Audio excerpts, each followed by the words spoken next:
Well, hello and welcome to Qlik Spotlight. And this is a Qlik Spotlight focusing very intensely on Medair.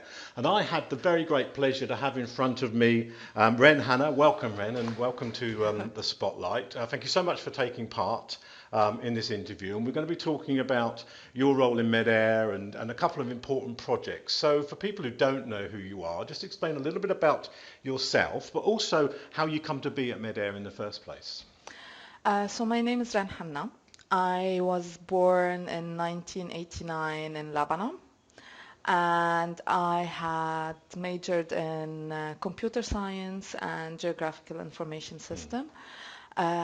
So back in 2013, actually, on my graduation day, I received a call from Medair. On your graduation day, how Yeah, exciting. asking me if I'm interested in a job Ah, because they wanted someone with both of the degrees, yeah. background in both of these degrees. Unfortunately, I was one of the few people in Lebanon Yeah. to hold both degrees. So you actually got headhunted then. You didn't Yeah, have to go out looking for a on job. my You get... graduation day. Ah, that is the best. I bet there are loads of people listening to this or watching this sort of thing. If only that could have happened to me. So congratulations. That's fantastic. So you come straight from graduating into Medair. So what attracted you? I mean, yeah, I presume you wouldn't have just got it and thought, oh yeah, I'll just take the job. There must have been a reason why you wanted to come to Medair. Yeah, I never in my life imagined with my technical background that I would ever have a chance to work in the humanitarian work. Mm. It never crossed my mind. I was the technical person, data, information. I never thought these two things go Yeah, together, yeah. humanitarian and data. And still to these days, a lot of people still don't see how Mm. they go But together. there's a lot of need, isn't there now? Especially because as a humanitarian organisation, you're not only using the skill and expertise of the people, but technology is an important part of that as It well, saves isn't it? lives. Yeah, yeah, absolutely. And I think that's one thing with Qlik and why I think it's so good, you know, being at Qlik for as long as I have, that we do this kind of thing. And we've had a very long relationship with Medair. I cycled to Paris from England for Medair. So, Oh, yeah, that was a lot of fun. So, okay, so you get the technical background, you've really found an interest in the humanitarian side, which is, I think, is a lovely bringing together of two different things, really, yeah. two opposites. So, what is your role at Medair now then? Right now, I'm the information management project manager at Medair, Lebanon, and I'm Mm, part of a new team which is called the Global IM team for Medair International, for right. all of trying to uh, give access to all of the different country programs at Medair, Oh, I the see. same opportunities that we fortunately had in Lebanon and Jordan Yeah. with technological advancement, information management, and all of that. So we're trying to create a team to support all of the different countries Oh, I where we see. work So in. you're not just concentrating on Lebanon then. You're taking the good work that you've done there and also pushing that out to other countries as well. Hopefully, yeah. Oh, that's fascinating. So we know what next question was: is what attracted you to this area, but we kind of got there and done that already. We know, you know, your role, so that is almost a technical ambassador. Then are you for the projects that you've done that we're doing at Medair as well? Yeah. So are you talking to other organisations, not just parts of Medair that are around the world, but other humanitarian or governmental, non-governmental organisations around the world? So give me some examples of who you'd be speaking to then. Actually, we have two parts of the Mm. Global IAM team. We have one team that is based in Lebanon that I lead, and we Yeah. have another team that is based in Jordan, Oh, I see. led by another IAM PM. Yeah. Uh, my team is concentrating on supporting the other country programs at Medair. Right. The team in Jordan actually have funding from the European Union to Mm. take the expertise that we have and share them with the different non-governmental organizations as well. Yeah. We go do make a lot of trainings for other Within Medair. Yeah. and other Yeah. non-governmental Okay. organizations. We've done a few in Afghanistan, we've done in Congo, we've done in a few places around the world. In Mm. Lebanon soon, Mm. we will have a training. We've presented it to UNICEF, to Oh, UNHCR, to part fantastic. of the. That is such a good thing, because when you think of, especially when within Qlik itself, when you hear about them actually you going to another company, because companies, well, not charitable companies, it can be quite secretive for what they're doing, but the fact that you're sharing Even it. charitable Yeah, sometimes. yeah. Oh, look there. Okay, okay. Yeah, So but so you are technical in the way you actually can work within a Qlik app. What kind of skill level would you say you're at then? What kind of thing would you do every day within a Qlik application? well, it depends on the need. Mm. Sometimes in emergency, we have to create in one day a full dashboard just Oh, really? to respond to an Yeah. emergency. And that is why we made sure that I have a team of, myself included, 5 people, that all of us have the knowledge to develop Qlik Mm. dashboards. And we made sure that everyone has the same knowledge, everything. We Yeah. know everything, just in case, like, we are in an emergency, so everyone can help on a Mm. different part, and we have Yeah, and combined we them hear all the together. time about Qlik being easy to use, and being able to do this, create a dashboard like you say in a day. And the thing is, in your situation, I'm presuming you can't just ring up a help desk or something. You've got to be able to do this there and then with the skills that you have got.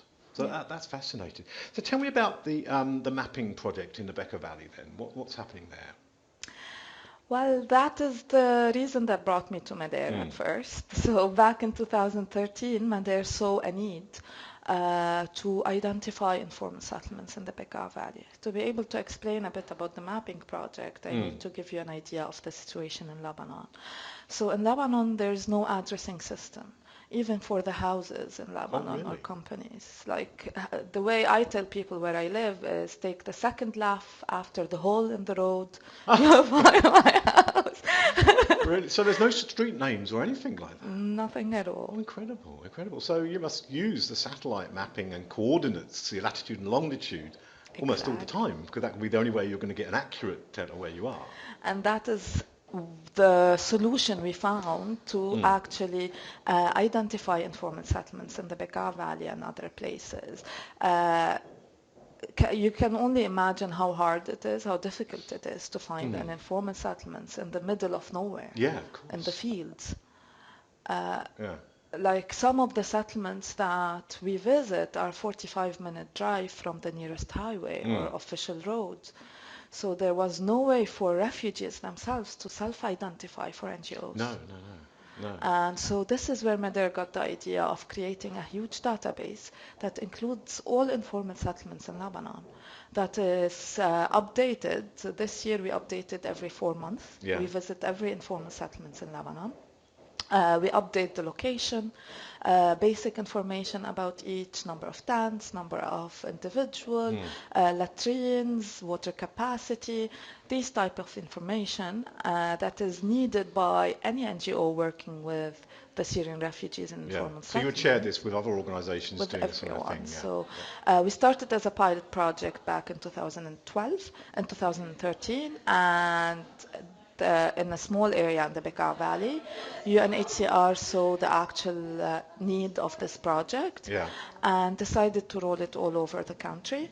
Medair is currently the lead agency for the mapping project. We work with 2 other NGOs, Mm. INGOs. We work with Solidarité Internationale and with GISP, an Italian NGO as well in Lebanon. Uh, they collect data in the north, Yeah. GISP in the south, and Medair in the Bekaa Valley, Beirut, and Mount Lebanon. And I'm presuming you mentioned informal settlements. These can just up sticks and move. There's nothing Exactly. holding them to that place. Like there's no infrastructure, nothing that will keep them there. They will just up and move. And the So Lebanese government would rather they they move all moved. them. Mm, yeah, yeah, that's a real shame. So with Qlik so you use mapping. Well, what else in Qlik then? No, you said to me before the interview that you were going to talk about other stuff apart from just mapping. So come on, let's get this other stuff out. So what I like to say is that Qlik allows us to identify, to get to know our refugees Yeah. in every different possible way. It allows us to know where they are, who they are, and what they need. Mm, And how we do that is that we have 3 different, if you want, systems within Medair to collect information from the mm, refugees. We have the mapping project that allows us to collect where they are.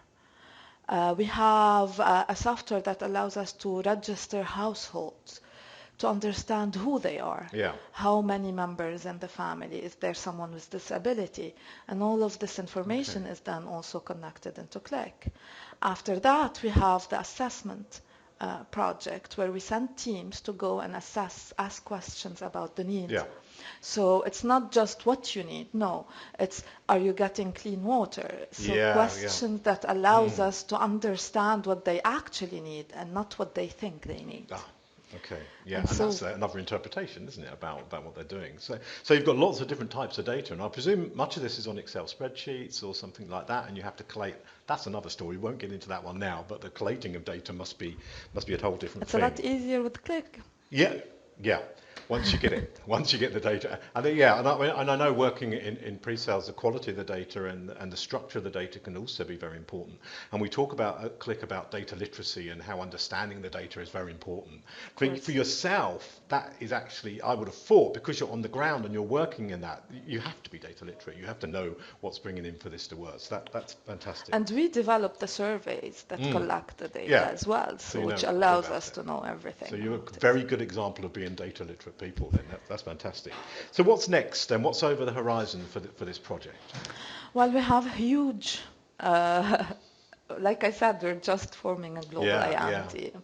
And we hope we are able to share our knowledge with every single Mm. part of the country programs that we work in and any NGO that actually reach out and that needs this.